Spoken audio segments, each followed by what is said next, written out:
Good evening, everyone. Welcome to the regular meeting of Lacombe City Council for Monday, April 8th, 2024. It's now 5:30 p.m. and I will call the meeting to order. You have before you the agendas for consideration. Councillor Ross. Thank you, Mayor Creasy. I'd like to make an amendment to in-camera labor, please.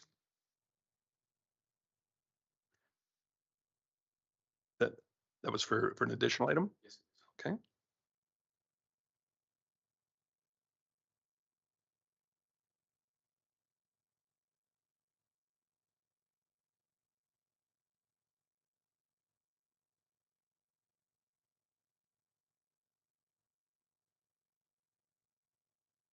Go ahead, Councillor Connick.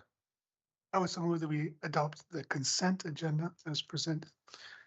Thank you. Not seeing any other lights on, so please go ahead and vote.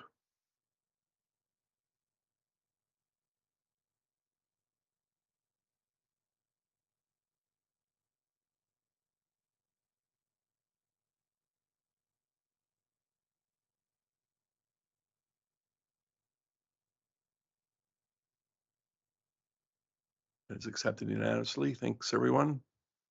And for the overall agenda, are there any additional items besides the one in-camera item for consideration? Councillor Dallas. Thank you. I don't have any items to add, so I'll make the motion that we accept the agenda as amended. Thank you very much. Councillor Hibbs. Thank you, Mayor Creasy. Just a question about this letter that was handed out. Is that something that's going to be, does it have its agenda item? Thank you for reminding me of that. I was under the impression that it had been added, but no, the agenda was circulated prior to it being on there, so thank you. I should have it added under an item for, let's put it under new business.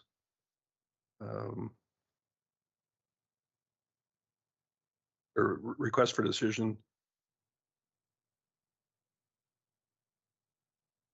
6.4 then, and we'll call it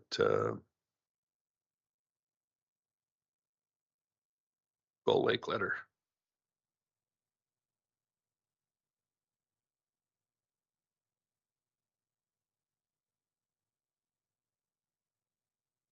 Thank you. That would have been embarrassing for me to have missed that, considering we have one of the proponents in the gallery today. Anything else? Very good. Please go ahead and vote then.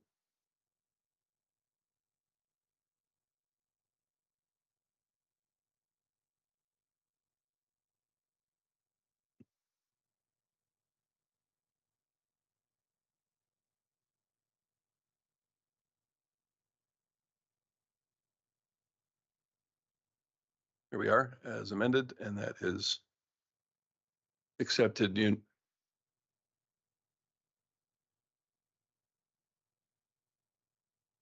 I'm sorry, the minutes be confirmed as amended. Oh, yeah. So given that that was voted on that way, if in fact that were the correct one, can we agree that the voting would be the same, or does anybody have an opportunity to redo that? You didn't vote, but yet it went through as completed on the machine. That's interesting. Okay. We better wait then. Okay.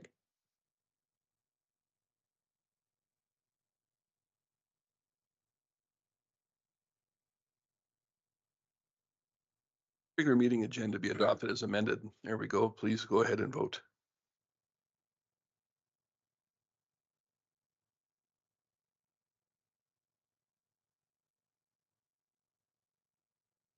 And that is unanimously in favor. Thank you.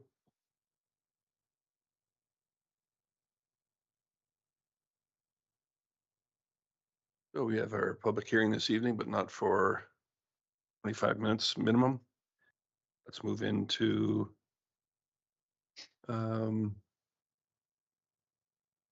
request for decision. Are there any items that we would prefer to go first?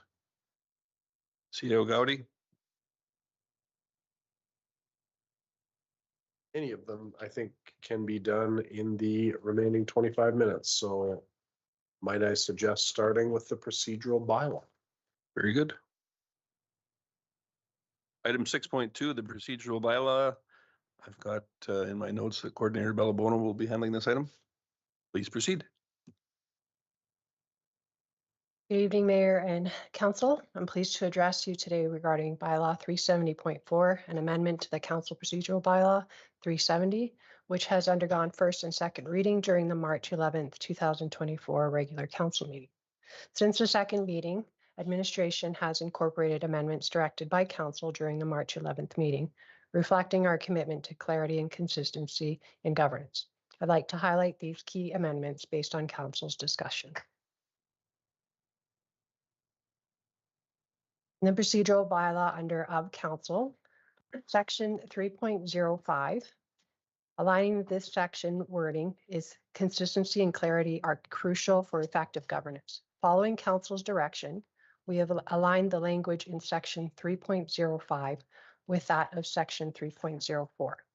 This ensures uniformity in designating councillors within the city as councillor, followed by their name for both designation and address. In meeting etiquette, revised to align the language in section 6.65 with current administrative staff titles in the city of Lacombe, ensuring uniformity in addressing staff within the city as CAO, followed by their last name. Additionally, administration has incorporated some historical context into this section. The administration has utilized the names of a councillor, secretary, treasurer, which is currently known as CAO, and administrative staff from a photo taken of council and management in 1902. So amongst those identified are Councillor Howell and Secretary Treasurer McLeod. Under regular meetings, confirmation of the start time of the meeting during the March 11th, 2024 meeting, that council meeting start time will remain at 5:30 p.m. for consistency in meeting scheduling for the convenience of all stakeholders. Under order of business, in section 12 of order of business, administration amended that council provide monthly reports for consideration.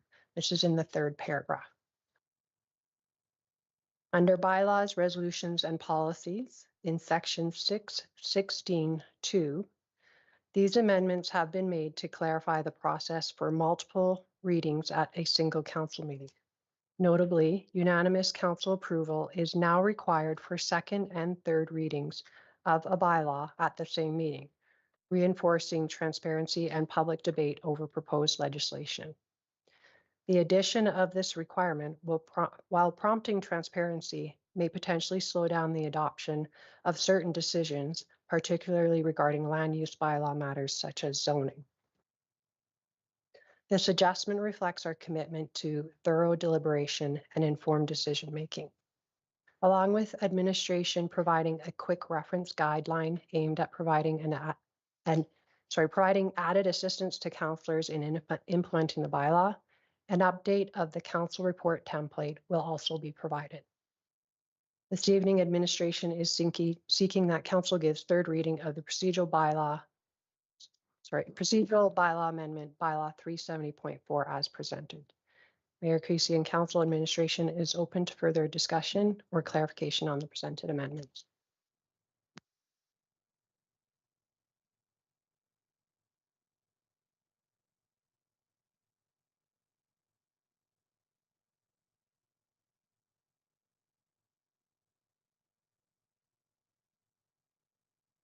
Councillor Hoekstra.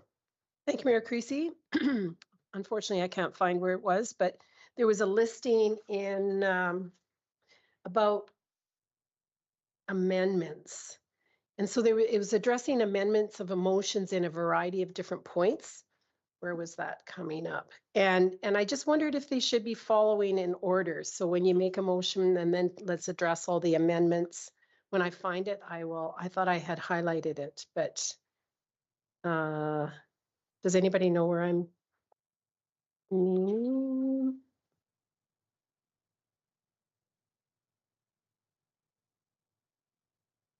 I apologize. I will keep scrolling until I find it, but it just seemed like you dealt with amendments like in point 7 and then in point 20 and then in point 23 or something. And it just seemed to make sense that they would be all put together. And I apologize because that probably should have been brought up at last meeting. When I find it, I will highlight it.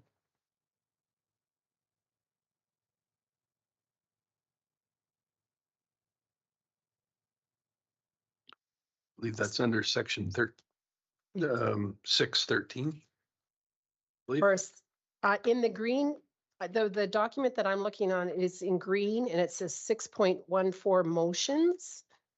And so it talks about point 10, it says no motion other than an amending motion or motion to table or refer shall be considered. And then it goes into notice of motions. And then it further on down, it talks about on 21, it talks about to amend. So I was feeling like we're bringing up amending motions there in point 10, but what actual amending is in point 21 and then in point 23. Do you know do you see where I am, Denise? I mean, legislative coordinator. So it's not necessarily with the sections themselves, but you would prefer if they were perhaps lumped together, For clarity. just a renumbering of them? Correct. Correct.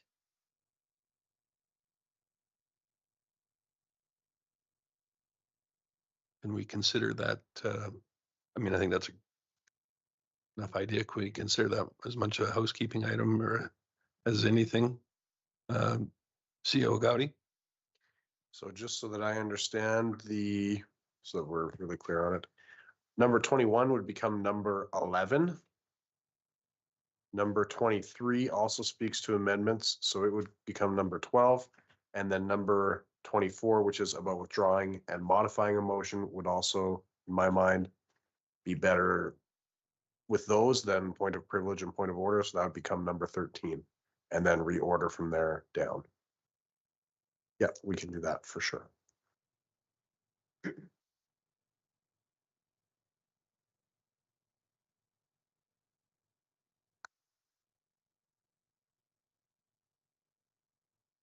Councillor Conick.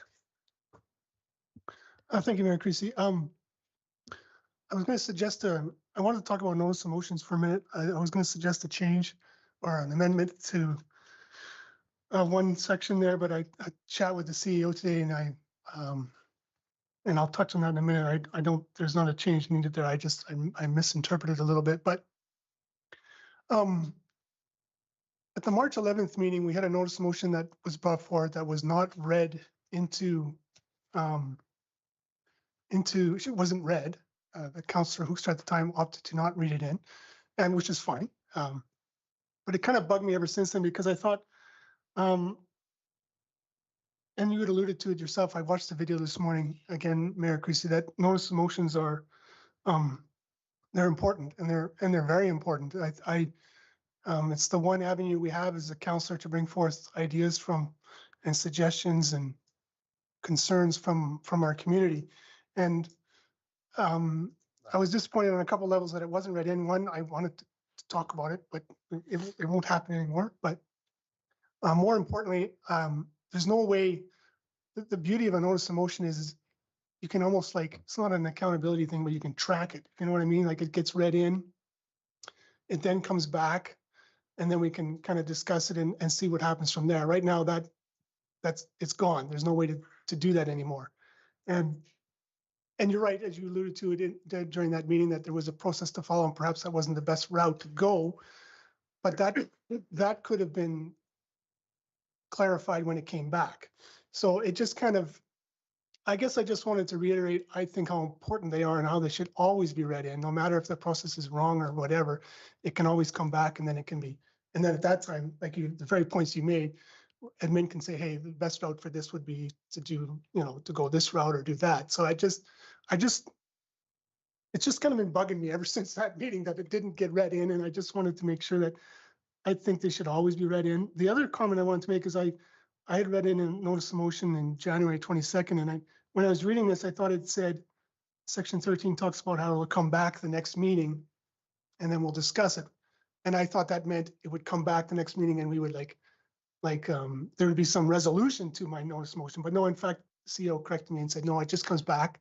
We then approve it or not, and then it goes back to administration and then it'll come back at some point.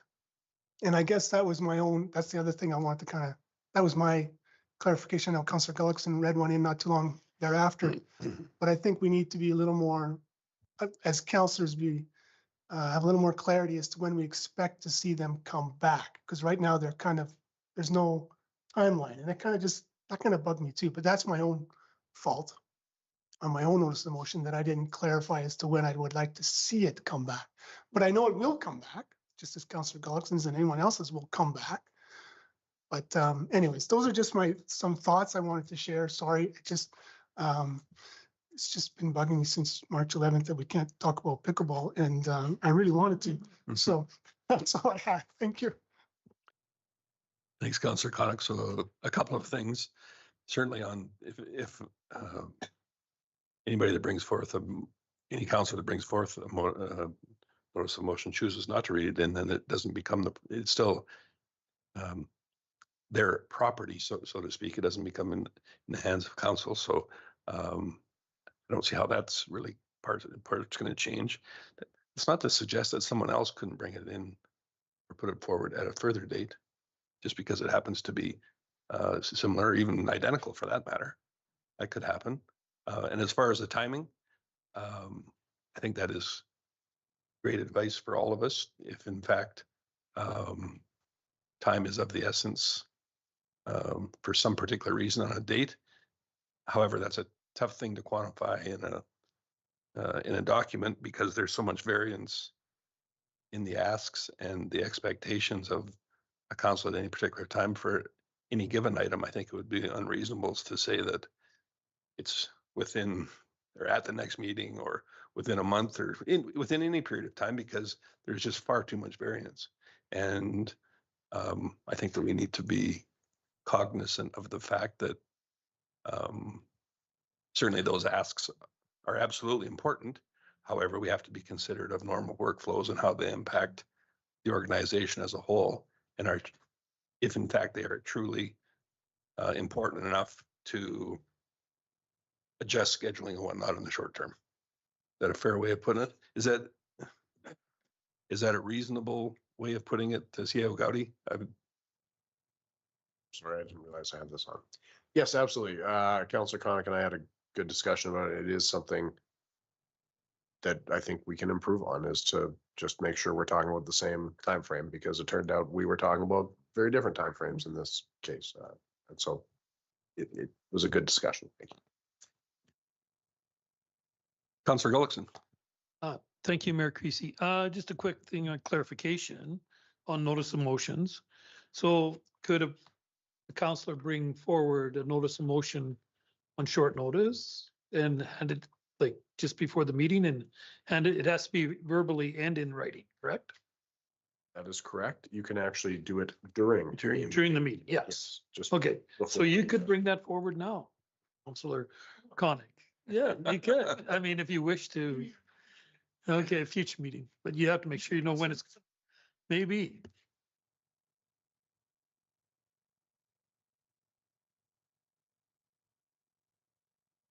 Councillor Hoekstra. I would like to make that motion that council gives third reading to procedural bylaw amendment bylaw 370.4 as presented. Thank you.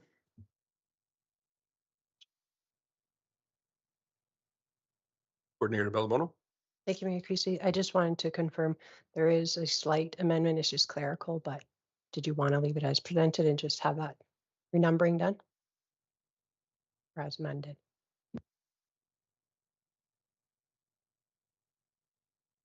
Please direct me as to what I'm supposed to say. I think in this case, just as amended would be appropriate. As amended, I mean, rather than as Keep presented. in mind, Okay. discussion isn't necessarily completed yet either, so there could be additional. One item I was wondering about was for speaking order. Can anybody know offhand which section that refers to? I searched through my scribbles here.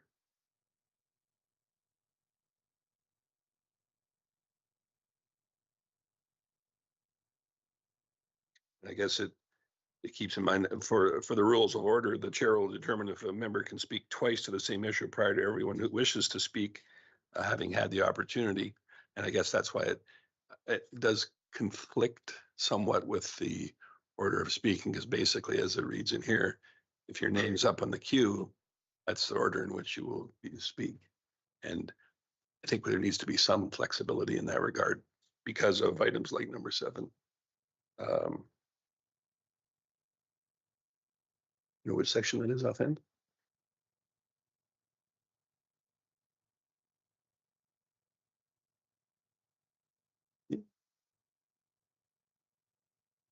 Yeah, it was the one.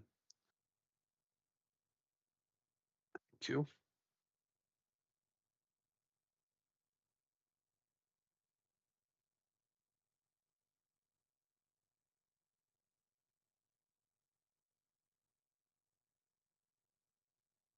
Sorry, 6.14.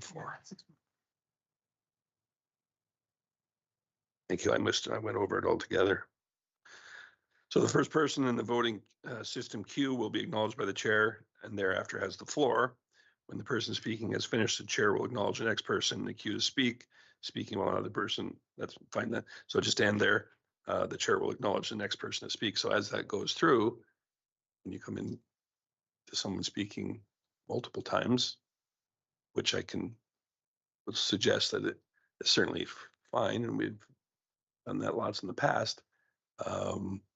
It would seem odd to me that someone would be able to speak again prior to someone can speak 3 times and someone else has only spoke twice or once or whatever the case may be. Thank you.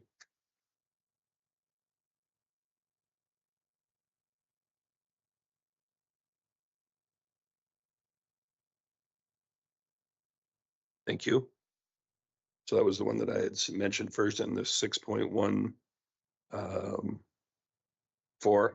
I wonder if it maybe wouldn't be appropriate for 6.17 to be listed right after 6.14 then, because they have quite a bit to do with one another.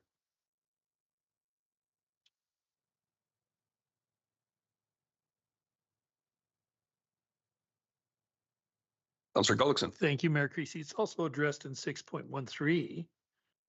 And it says the chair shall speak in debate only after all members who wish to speak have had an opportunity to do so in order to avoid influencing the debate. Might have it. And then it talks. I might have a little speaking different twice. version than that one because that's not what 6.13 says in my. 1.13, like it's the amended. Okay. 613. Oh, 613. Okay. It's nice. Shows it here, right? Where, So that's 613.3. 613. So Okay. The chair will speak in 6:13. debate only after all members who wish to speak have had the opportunity. The chair may speak before a member speaks twice on the same issue. Yeah, I guess certainly somewhat related for yeah, sure. it's similar. Yeah.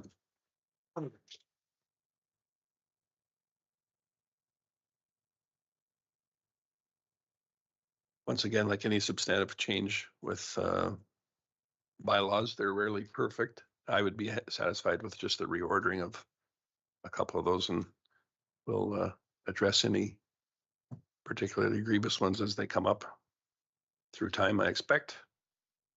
Dale Gowdy. moving the existing 7 back to be 5. Correct. Under 6.1.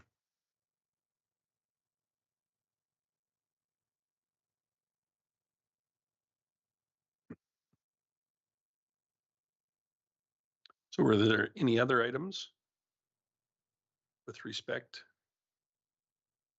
to bylaw 370.4?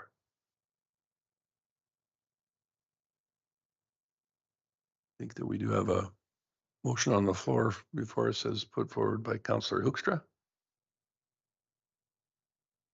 So please go ahead and vote.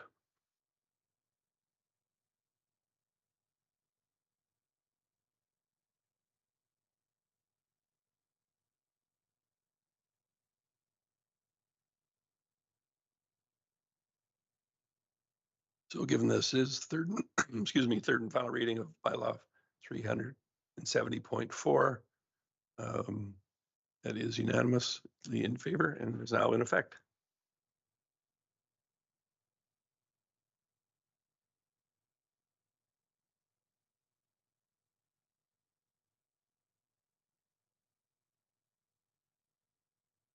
Got a few minutes left here, and we'll go to the item 6.4,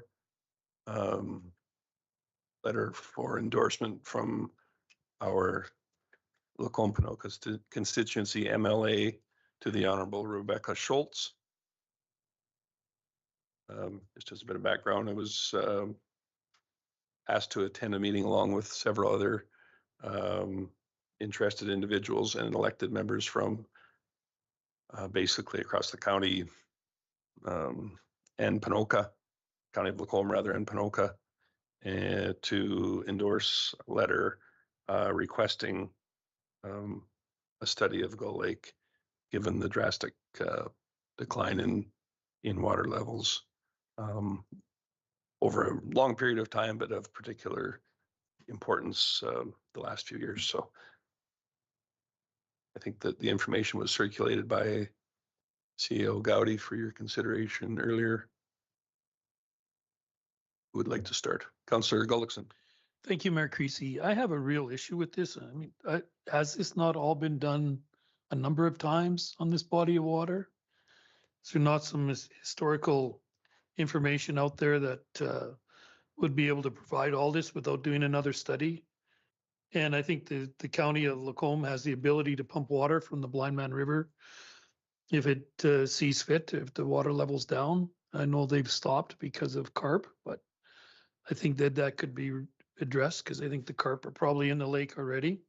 I certainly don't agree with us supporting this. I think it's a waste of taxpayers' money, and I'm sure the information is all out there still.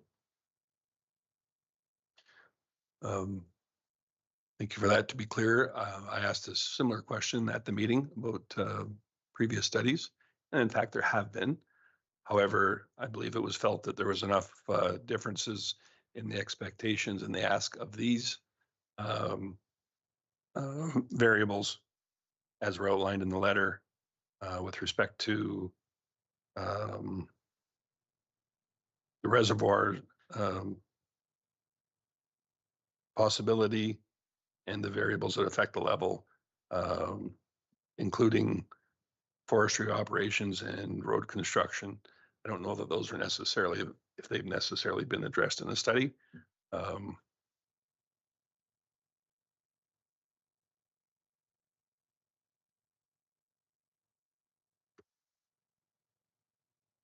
Councillor Connick. Thank you, Mayor Christie. I don't know if we need a motion or not, but I'd be happy to move that this council endorse the letter regarding the Gull Lake stabilization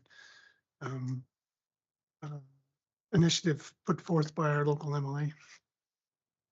And if I may speak to that real quick. Yeah, no, it's something has to be done. I know there was a good article in the Lacombe Express, I believe. I think I was reading about how there's some new technology available that might be able to filter out the carp eggs, particularly coming in. So I think there's something has to be done, because yes, that lake has been historically low at other times throughout its history, but it may not be within the confines of the city of Lacombe, but there are a great many people who go there throughout the summer who then filter back through Lacombe, and it's one of those bodies of water that impacts a large footprint. So I endorse it wholeheartedly. I think it's something needs to be done there for sure. Thank you. So just to be clear, I think you are correct that technology does exist, and I'm not even so sure that the filter doesn't exist. However, the ask for this study had nothing to do with that. Yep. Okay, just so we're clear there. Very good. Councillor Dallas. Thank you, Mayor Creasy. I guess I look at it a little differently, that I'm not sure something does have to be done, but I have no issue with someone else doing a study on this property or this body of water, so that is fine with me. Councillor Hibbs. Thank you, Mayor Creasy. I guess this is probably a similar trend to some other issues that I have in the past, as well as I don't like making decisions on things that I don't really have a lot of information for, and I feel like there's very little information being provided here. I guess I have to assume that I trust that some stakeholders that are informed and educated about this topic are recommending this to the MLA. I suspect that this is not something that she's just come up with, but that really puts me in an uncomfortable position because I don't like voting on something that I don't really understand. And I'm not really sure what it is I was expected to know about this topic in order to endorse a study. I guess in the grand scheme of things, I'm just asking for a study, but to sort of echo, I think what I heard Councillor Dallas say is I'm not sure that it's actually needed. And I have yet to be convinced that it is or it isn't. Thank you. For myself, I struggled with the outcomes and the ask for this study. However, I think one of the organizers of the meeting was from the county, and I do see value in supporting our colleagues there. It was expressed as being important to them, and that was the reason, quite honestly, the number one reason why it was brought forward here. Councillor Hoekstra. Thanks, Mayor Creasy. You mentioned the word outcome, and I guess I was curious about the point, and I'm a little bit with Councillor Hibbs on this one. Is the last point, to determine the feasibility and benefits of creating one or more reservoirs designed to feed the lake, primarily from the north end. Would we then be called on to also fund that creation of those reservoirs? Like what, or at this point, we are just endorsing the study? Or what are we doing? That's an interesting point. I'm not really sure I'm in a position to answer that. At this particular point, it was the letter for the study.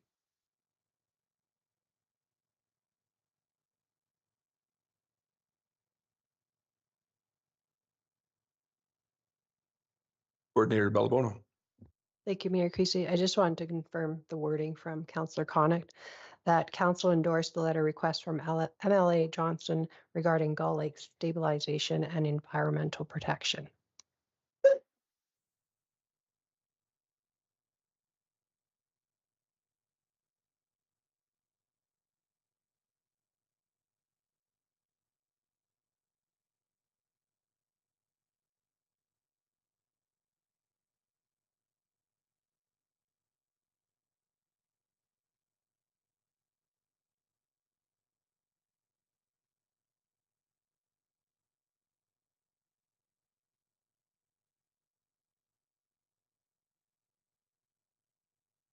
Their new procedural bylaw in effect.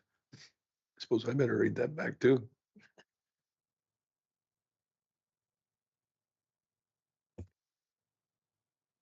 So the motion by Councillor Connacht will read the council endorsed the study request from MLA Johnson regarding Gull Lake.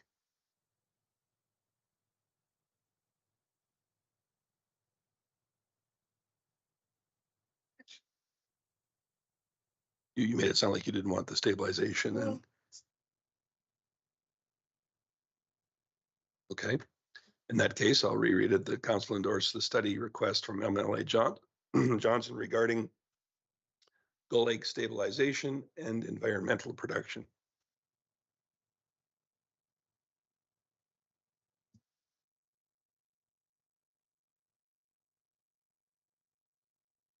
So that council endorsed the feasibility study request from MLA Johnson regarding Gull Lake stabilization and environmental protection. Very good.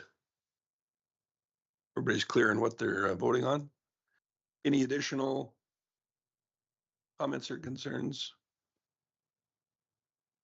I expect that given some last minute wording changes that we'll have to allow IT a couple of moments for input anyways. And Councillor Ross. Thank you, Mayor Creasy. having lived within a half mile of our family from there and seen a lot of development changes. The developments have been through the rural municipalities, being County Lacombe, County Ponoka, and Alberta Environment, where Raymond Shores, Meridian, and so forth, and the other. So as far as I think as details as our support, I think that this is between and stay where it has been in the past. It was with Alberta Environment, County Ponoka, and County of Lacombe. So yes, historically it's been water brought in from the Blind Man River, and it obviously goes up and down, and it is a shallow lake in the first place. So I understand the concerns, but I just don't feel this is a city of Lacombe issue. Thank you.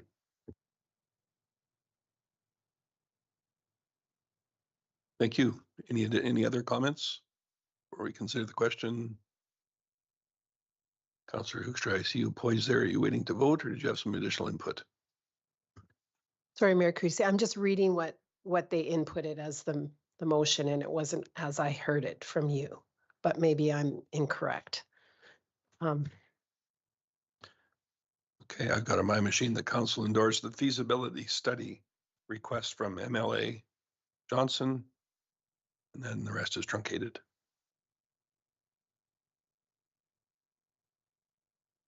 We'll learn something new every day. You can move it from MLA Johnson regarding Gull Lake stabilization and environmental protection. And I believe that is correct. Councillor Connick? Very good. Thanks for mentioning that. We've all learned something new now. So if there's no additional speakers, please go ahead and vote. I'm still alive, but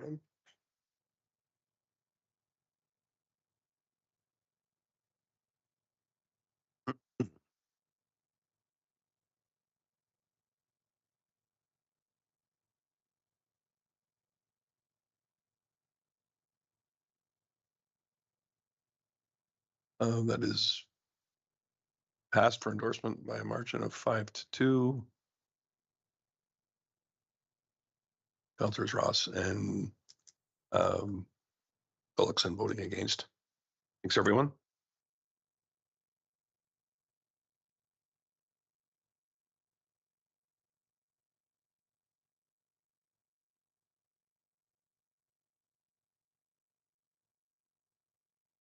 So it is past 6 p.m. So we can proceed with our land use bylaw public hearing at this point.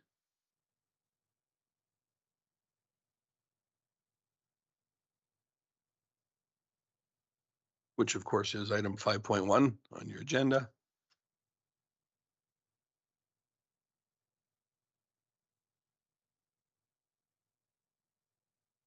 And as mayor, I declare the statutory public hearing for bylaw 400.51 now open, and that the hearing is being held pursuant to sections 7, 8, 230, 606, 640, and 692 of the Municipal Government Act 2000 as amended. Here to confirm the purpose of this public hearing, that the statutory public hearing notice was advertised as required by the city's advertising bylaw, and that any written submissions received and not included in the public hearing agenda package are read into the record. Thank you, Mayor Creasy and Council. The purpose of the public hearing is to allow the general public to provide input to the proposed amending bylaw 400.51, given first reading February 12th, 2024. Bylaw 400.51 proposes to amend land use bylaw 400. If approved, bylaw 400.51 will allow a maximum of 2 accessory dwelling units as a discretionary use within 2 separate airport hangars, amend the definition of accessory dwelling unit to include reference to the airport district, and regulations for accessory dwelling units will be added in section 13 of the LUB. In accordance with section 606 of the MGA, requirements for advertising, and the city's advertising bylaw, a public hearing notice was advertised on the city's website and in the Lacombe Express on Thursday, March 28th, 2024, and Thursday, April 4th, 2024, as shown in the agenda package. Mayor Creasy and council, 2 written submissions were received and are included in the agenda package. Thanks, Coordinator Bellabono. I would remind all persons giving oral presentations today are to clearly state their name, and presentations are to be brief and to the point. With us today from Parkland Community Planning is Planner Cesar Matabasi. Ask that he come up and have a seat up front. The order of the statutory public hearing presentation will be as follows. First off, our development officer or designate, in this case, Planner Abassi, followed by those in favor, and then those opposed. And lastly, any person that is deemed to be affected and who wishes to be heard. So as our designate for the development officer, Planner Abassi, the floor is yours.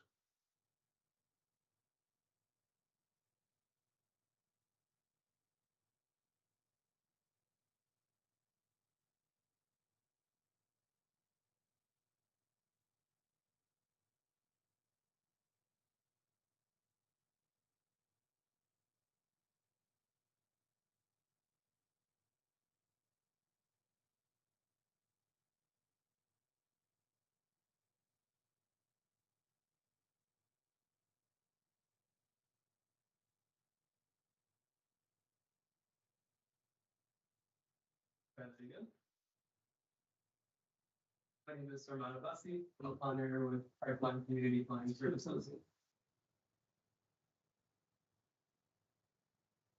Sorry for the interruption, Samantha. We're just going to do a switch. Kind of throws people in the. I think the ring around the mic was not illuminating. However, the buttons in front were, so we'll just give you a different mic unit to utilize. All right, hopefully 3rd time's a charm. That's better. My name is Sarman Abbasi. I'm a planner from Parkland Community Planning Services. Bylaw 400.51 proposes to amend the airport district of the City of Lacombe land use bylaw to allow a maximum of 2 accessory dwelling units as a discretionary use. It also proposes to amend the definition of the accessory dwelling unit to include reference to the airport district, and finally to add regulations for the accessory dwelling units in Section 13 of the land use bylaw. The subject site is located within the Lacombe Regional Airport. Currently, no residential uses are allowed within the airport district. And this subject site also borders both low density and high density residential uses. And here's a look at what the subject property looks like. This was back in winter, so it's a little bit different from what it is now. And so now a little bit onto the background of the application. So the applicant is the Lacombe Flying Club. They have received proposals from residents outside of Lacombe to purchase leases on 2 of the airport's empty sites as illustrated. The potential leaseholders will only further their interest once accessory dwelling units are permitted within their hangars. And here's a look at the land use designation. So now, the amendment was reviewed in accordance with the relevant statutory documents.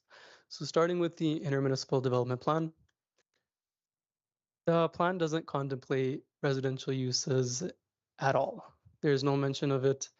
And you will see later on in some of the slides where Lacombe County, when they were referred to for this application, they had also stated that although they have no objections, they would like to note that there's no contemplation of residential uses within the IDP.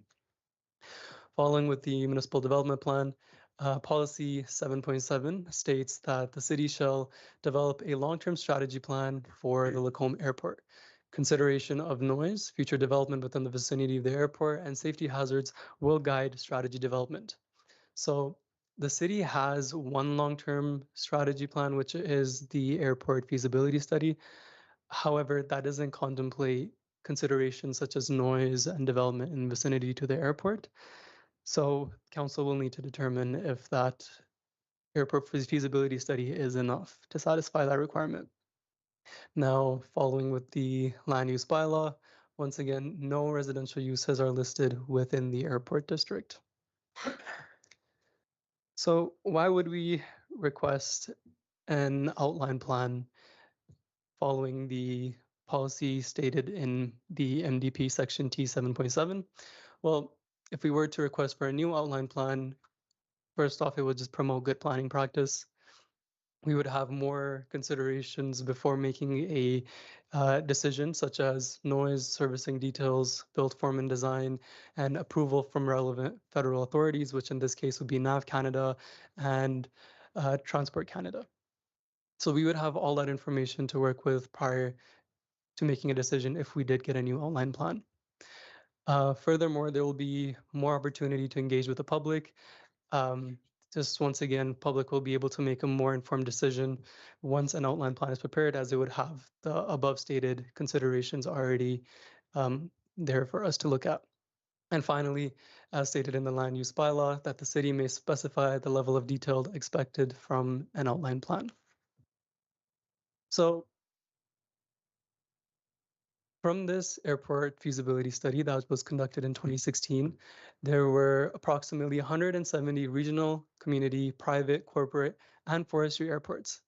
Parkland Community Planning Services, we reviewed the land use bylaws of 27 of those airports that were deemed to be similar in size and operation to the Lacombe Regional Airport.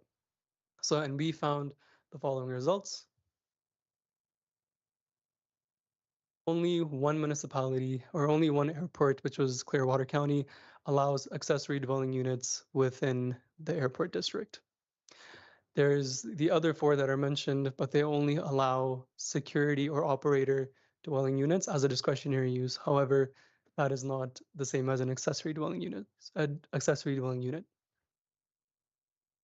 So, as mentioned before, this application was referred to the relevant agencies for their response. We received 2 responses. The first one from Lacombe County that stated that although they have no objection in principle to this application, that they would like to note that the IDP doesn't contemplate any uses, any residential uses on airport lands.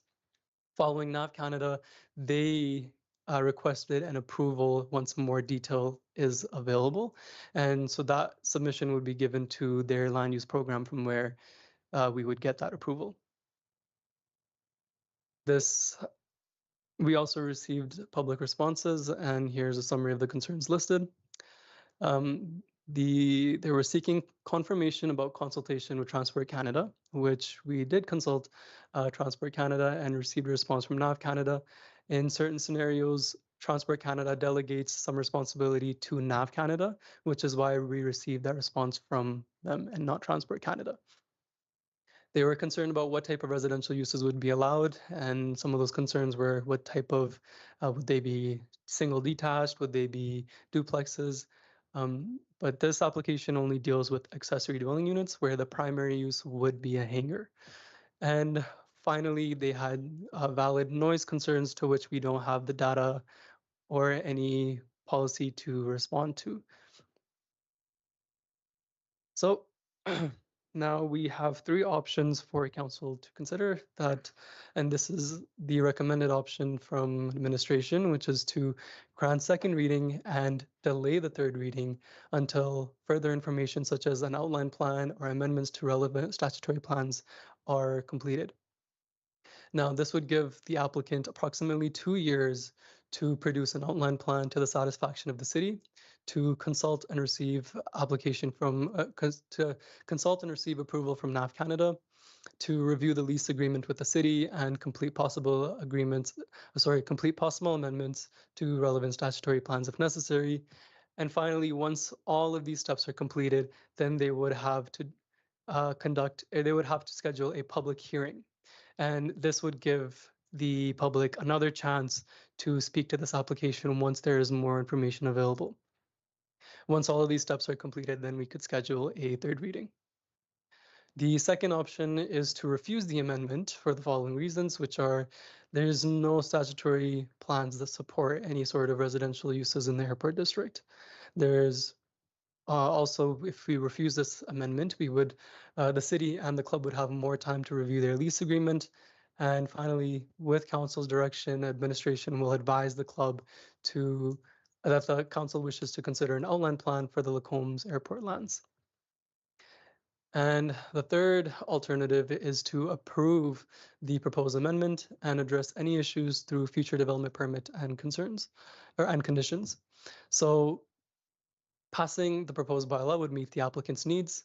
The 2 hangars within the AP district would be allowed to have an accessory dwelling unit. The city of Lacombe would be unique in allowing this type of development. Administration has deemed that the 2 proposed accessory units do not trigger any amendment to the MDP or IDP at this stage, as these are accessory uses and the primary use will still remain to be a hangar. And finally, any type of residential development within the AP district in the future would be preceded by adopting an outline plan and statutory plans as required, or statutory plan amendments as required. And finally, a recommendation is that council gives second reading to bylaw 400.51.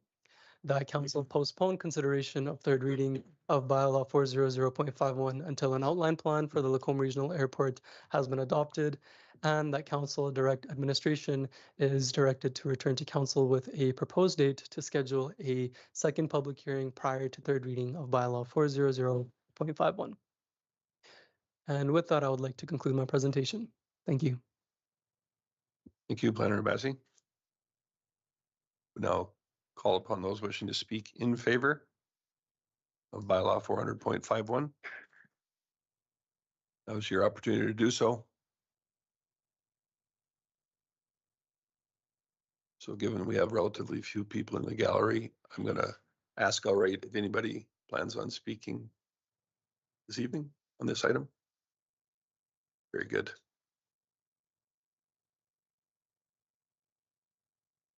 I will ask once for anyone wishing to speak in opposition to bylaw 400.51 then.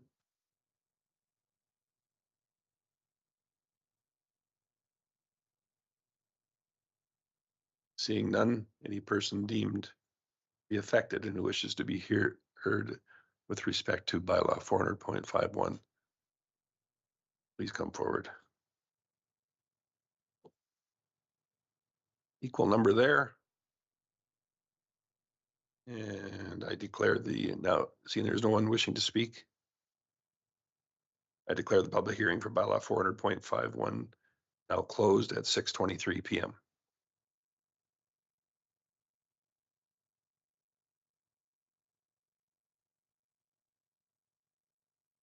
Very good.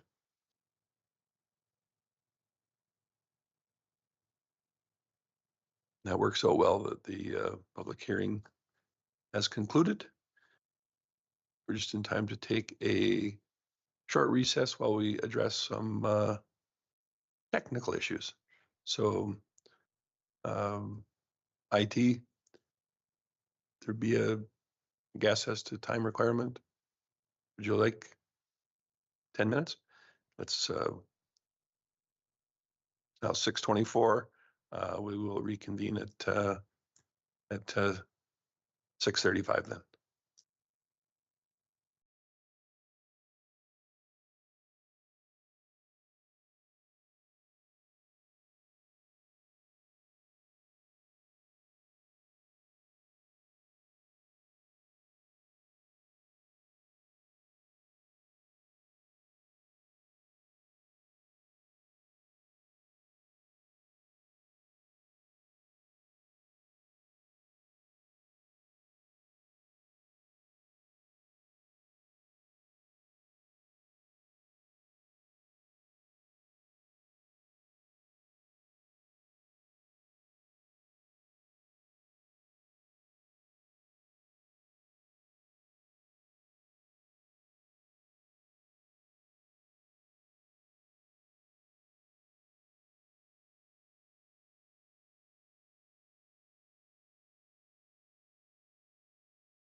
Very good, everyone. We are back online.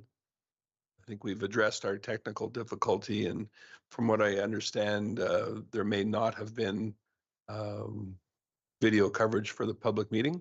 However, there was audio, and I think for those purposes, that's fine. We don't need to see all those people that spoke, of which there was none other than our planner, which is fine. Very good.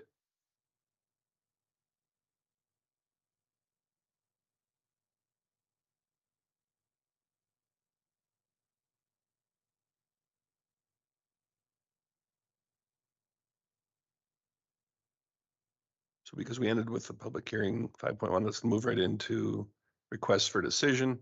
I would ask that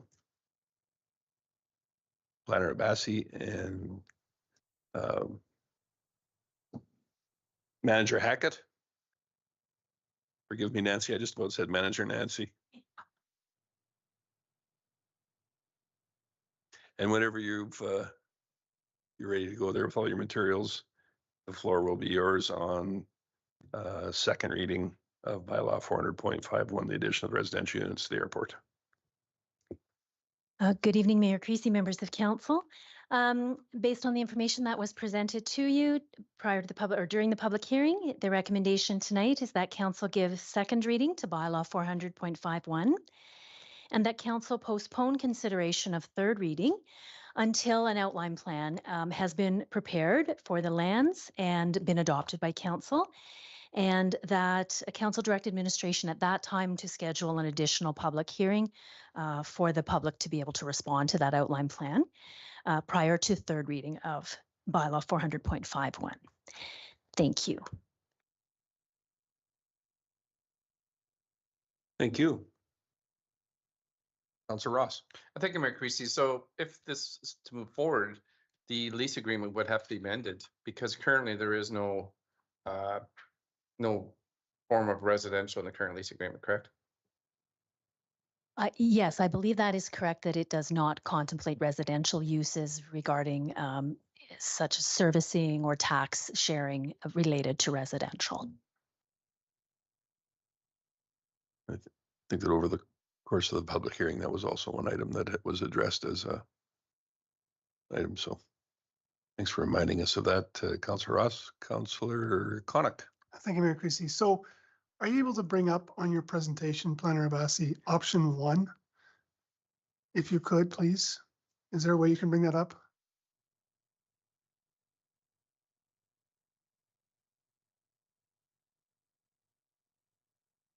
Thank you. Oh, yeah, go back one. Perfect. So there's a bunch of, we look at the recommended motions that are here, but I think there's a bunch there. Councillor Ross had just alluded to it, review the lease agreement, for example. So I think I really like option 1 here because it talks about NAV Canada, it talks about the lease, it talks about possible amendments, and a lot of that's not touched on in the recommendation from admin. You talk about the outline plan, which is there, but again, there's the other ones aren't. So I guess what I'm trying to say is the options here, all of 5 of them, I think need to come forward. I think there's a lot of work that needs to be done here yet before we get to third reading. And, I'm prepared to vote for second, but every one of these particular secondary motions, I think, need to be dealt with as well. Thank you.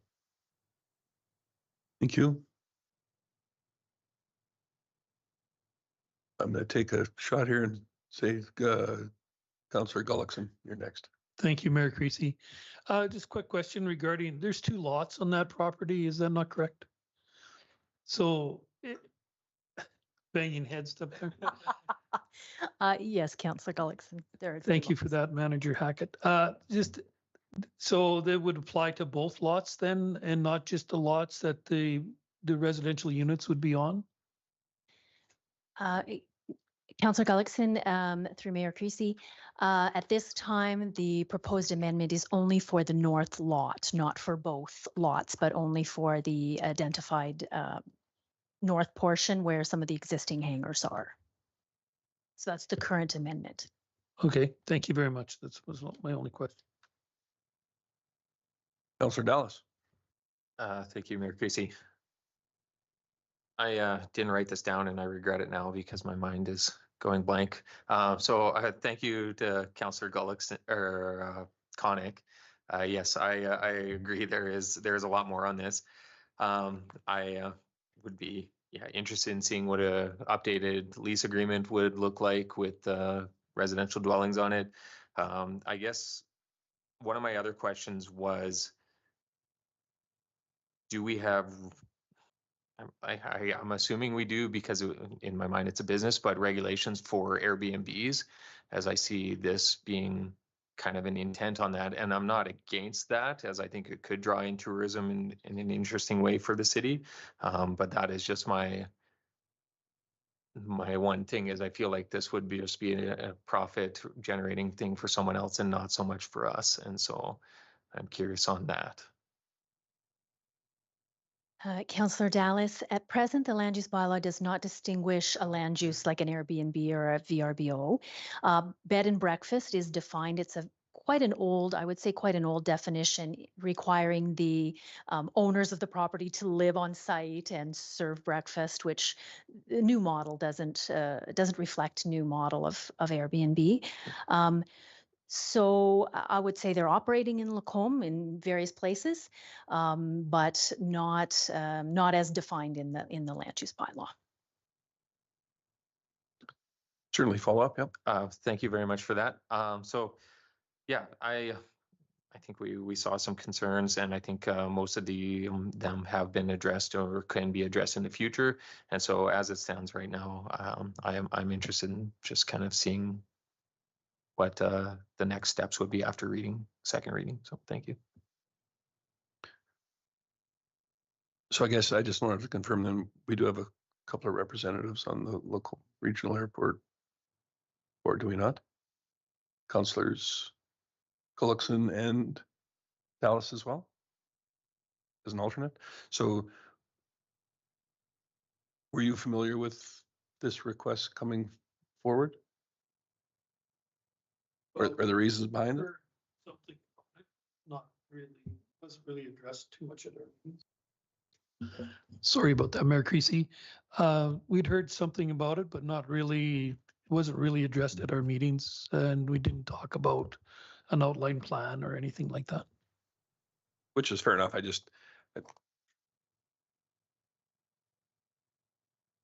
really struggling to find a way to support this. I just find it difficult to endorse this plan for, as much as I'm pro-business and see that side of it here. I think it's a far different service provision for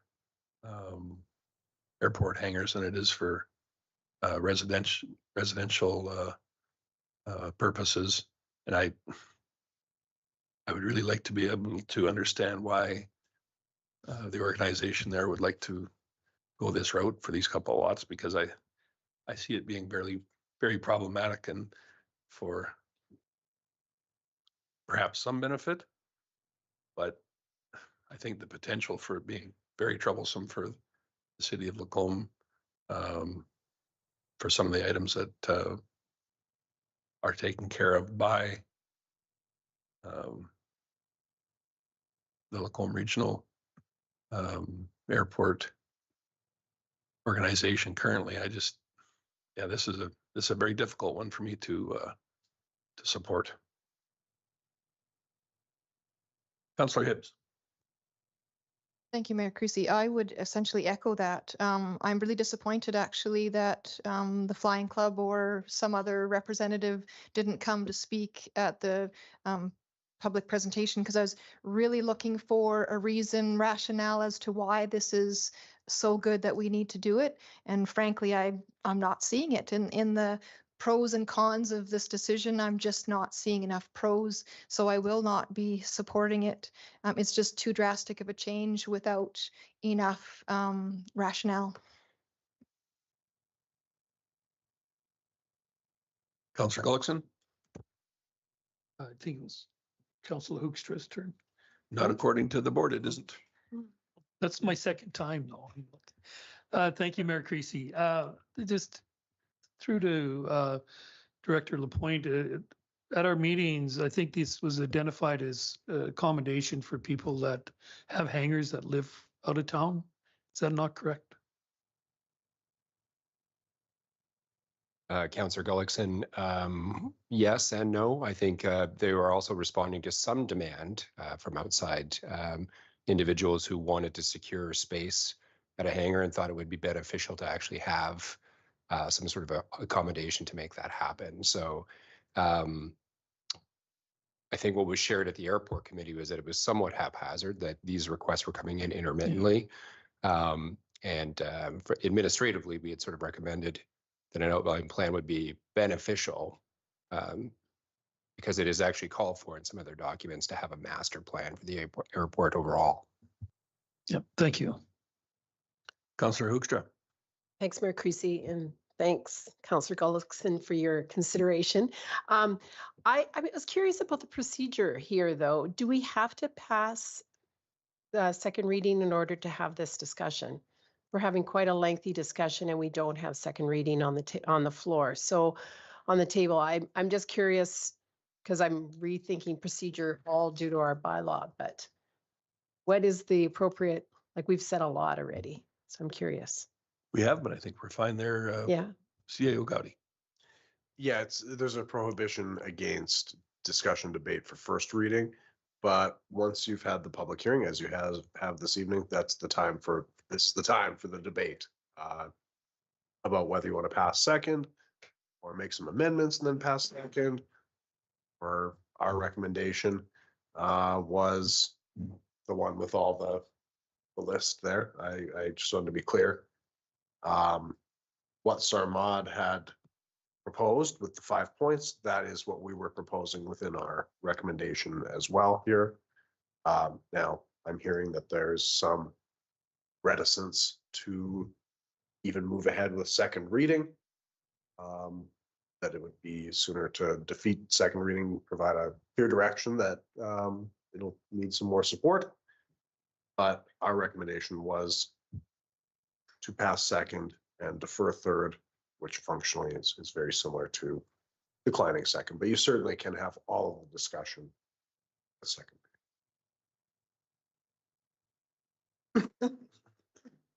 Councillor Ross. Thank you, Mayor Creasy. I think the airport, all due respect, missed out on an opportunity to address a lot of these points. And furthermore, I think for council to make decisions, I think there's several of them points could have been addressed as having your homework done prior to come to this public hearing. So I don't feel comfortable supporting something that has not been prepared well for us to make a good decision. And I will not be supporting this as well. So furthermore, I think they want to open up the lease agreement. I think that could be rather interesting going forward. So I think this process would be at a lengthy time of meeting all them conditions prior to coming forth to this council or future council to make some decisions. So thank you. Councillor Dallas. Thank you. Excuse me. Mayor Creasy. Councillor Gibbs said it great. And I mentioned to other developers that I would appreciate if they came and did a better job of telling their story. And so just not telling a story at all is the worst kind of storytelling. But I would like to see what this could be further, despite a weak presentation by the developer, not by our planners. And I think no matter what, this is still further down the future in regards to infrastructure planning for them and such. So I don't want to say no to something that is a long ways down the line anyway, when we can have them work and do a better job going forward. But we will see how this goes. Thank you. I guess the interesting part of this for me is, yes, those questions that were answered in that option one and outlined, I think, by Councillor Connick, I think do in fact need to be addressed. However, should we choose to go that route, I think there would be a reasonable expectation that if those items were addressed, that there would be a reasonable chance for success down the road. And unless I'm hearing an awful lot of better discussion and presentation than what there has been so far in this item, I think that's a bit of a wild goose chase for them. So I don't want to send them on a run for a reasonable expectation of success unless there in fact is one. So something else for us to consider, I think. And I also just got a note from IT that we are having some additional difficulties with our video. However, in this instance, I think we'll continue on with the audio only, and perhaps have a better opportunity to address whatever the problem is at a later date. The show must go on. So, Councillor Hoekstra. Thanks, Mayor Creasy. I guess I'm curious about the cost because we're the landowners. So would the Lacombe County and the city of Lacombe and the Flying Club, would we all three have to be part of this procedure? Like if to get all those 5 points met, like when it seems fairly costly to jump through those hoops, and we will be paying for parts of that. Is that not correct? Or does that? Well, let's have Manager Hackett, perhaps through CEO Gowdy, answer that question.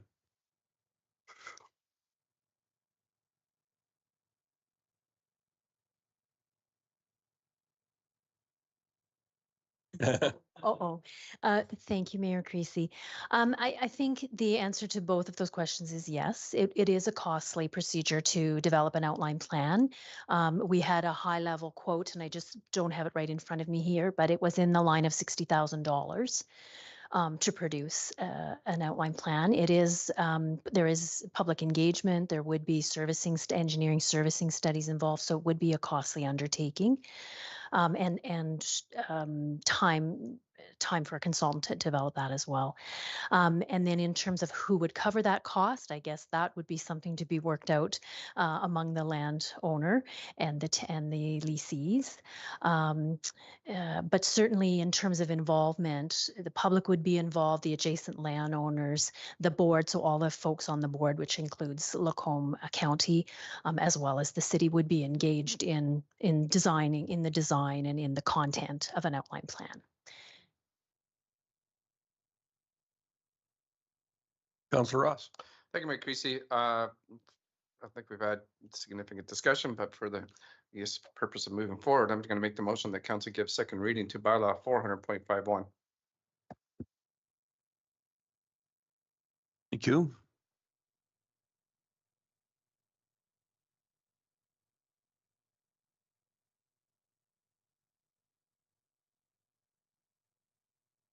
And thank you for doing so, Councillor Ross. I guess back to Councillor Hoekstra's question, I think probably second reading should have been introduced.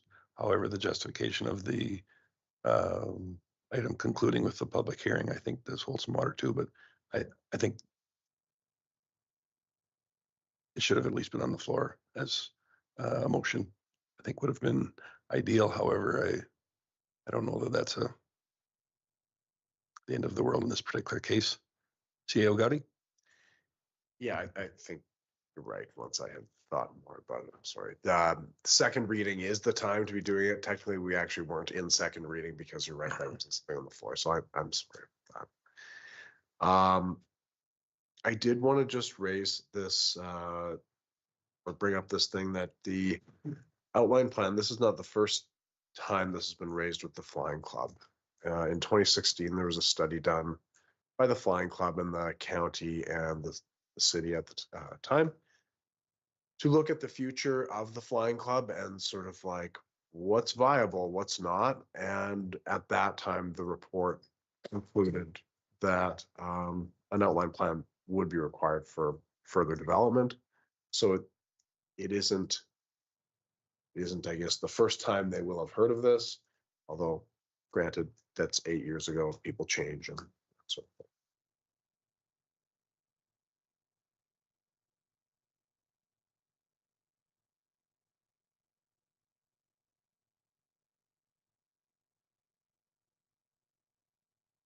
As I glance at the agenda here, I see that under request for decision, item 6.1 states right there, second reading. So by us having it introduced, we were in fact in second reading, even though it hadn't been put forward by a councillor verbally as yet. How's that for justification? I know it's not great, but I think we're all working towards a common goal here. And in this particular case, it perhaps could have been a little cleaner. And I appreciate you raising it, Councillor Hoekstra, cumbersome as it is.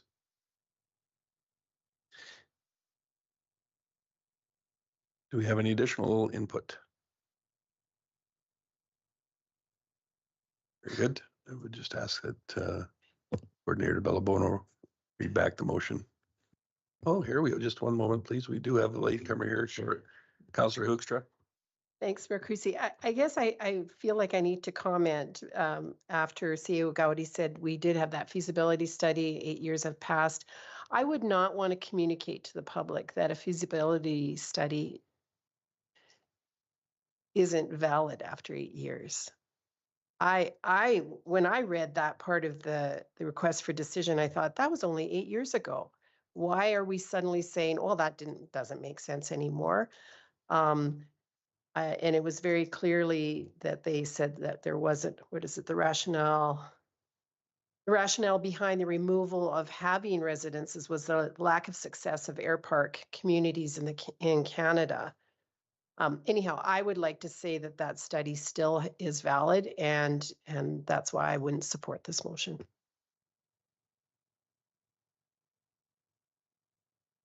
Thank you for that. Coordinator Bellabono. Motion before us, please.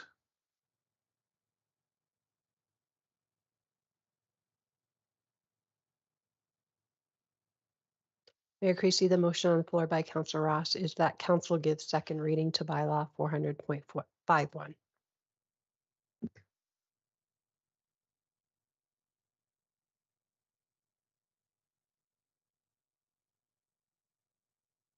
Very good. Not seeing any more input.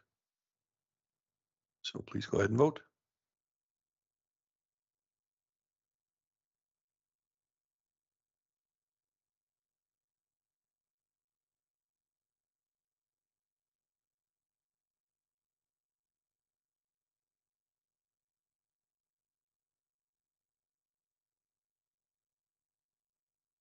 And that is defeated by a margin of 5-2. Councillors Dallas and Connick in support.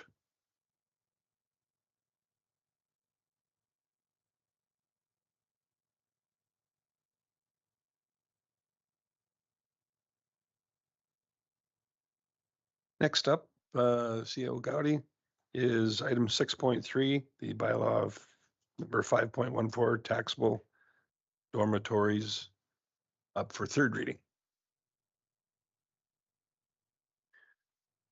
thank you, Mayor Creasy. Before council this evening is the third reading of a bylaw to remove dormitories from an exempt taxation status that is conferred on them automatically through the MGA.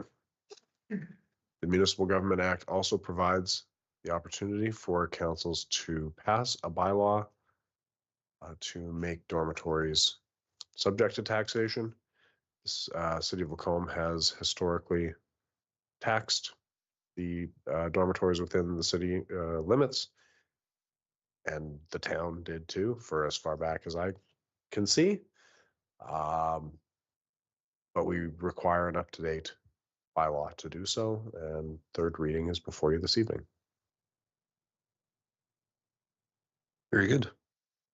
Well, we certainly want to be in compliance, and we appreciate you finding this out, that we were perhaps a little behind the times, and in my opinion, result there is basically a little more than a clerical error. However, it still needs to be done properly. Councillor Hoekstra. I'd like to move the council give third reading to bylaw 514.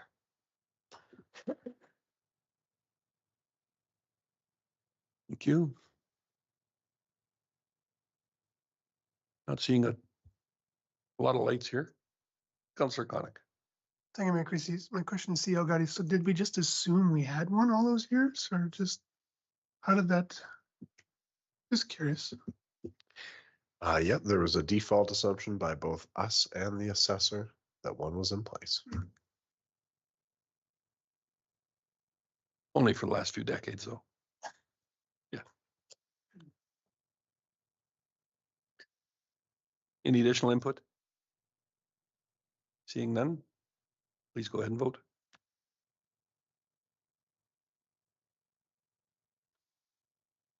So with respect to third and final reading of bylaw 514 taxable dormitories, that is passed unanimously. Thanks, everyone.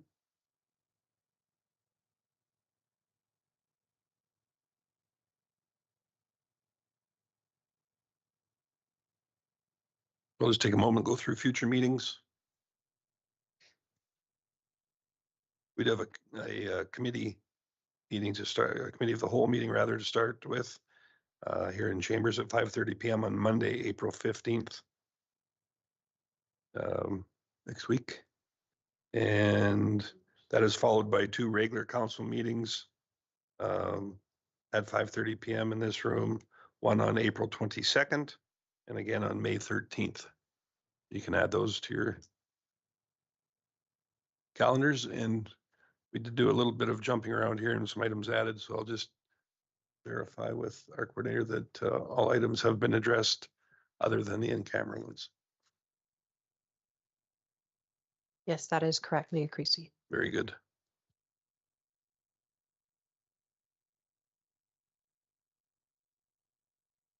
I believe we have 3 items for consideration for in-camera. Councillor Hoekstra. I move that we move in camera. Very good. 7:03 p.m. No other lights on. Please go ahead and vote.